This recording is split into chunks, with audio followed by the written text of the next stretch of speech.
First up on the show today, the crew and I have traveled here to Wert, Ohio. Now, you're probably familiar with the investment this community has made in green energy with the large wind turbines they have along the local highways, and also the investment in culture with the Wassenberg Performing Arts Center and the local art gallery. We're here at the Wassenberg Art Center. Now, it is now located in this building, which was once an armory. Well, we wanted to take a tour. Let's go.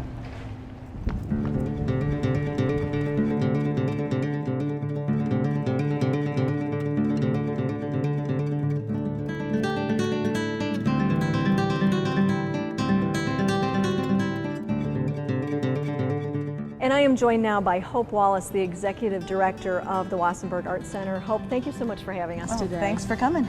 Well, first of all, I would like to ask a little bit about the Wassenbergs. Charles Wassenberg made his fortune raising peonies, and he and his wife loved to travel. Oftentimes they would paint as they traveled, and they would come back home and meet with their friends, and no TV, so they sat around and painted. And it became a social event, and as that grew, they started having art exhibits every year. He did leave the bulk of his estate to create the art center, which included his home at the time. Years later, here we are. The fund has done well, and it's allowed us to purchase and renovate this much larger building. Tell me a little bit about your exhibits. This is a regional national show. We had over 200 entries, and typically around 100 are accepted. There's about 90 in this particular show. And some local artisans as well, I imagine. Local, absolutely. Professional, amateur, it's a really great mix, and it's really good. I mean, you would not expect this level of skill in a rural community such as this. Now, this current exhibit you have, it's called Faces of Little Bighorn, was from a man from Van Wert. Tell me about that. David Humphreys Miller was born and raised in Van Wert. He was the son of Lou Miller, who was friends with Charles Wassenberg. When David was in school, he became fascinated with the Battle of Little Bighorn and the historic aspects of it, and became a little suspicious of the history books. So he wanted to interview the Native American survivors personally, and on their own and in their own tongue. This had never been done before. When he was 16, his dad bought him a car, gave him $100, and sent him out to Pine Ridge Reservation, where the bulk of these survivors were living.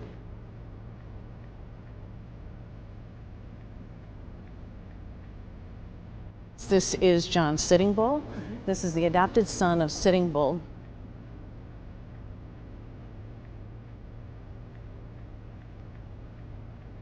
This gentleman next to him is Deweybeard, or Chief Ironhail.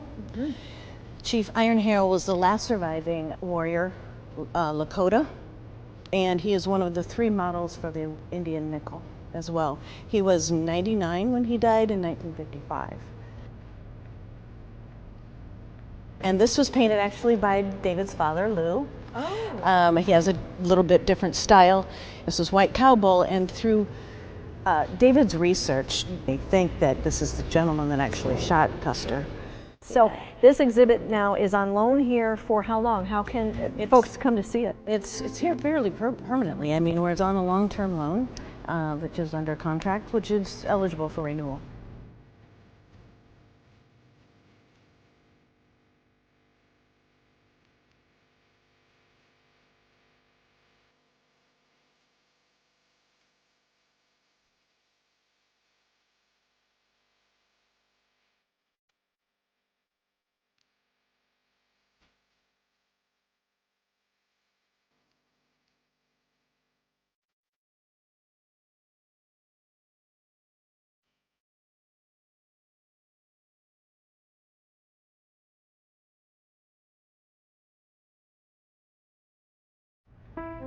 There's an incredible sculpture that's out front of the building. Tell me where that came from.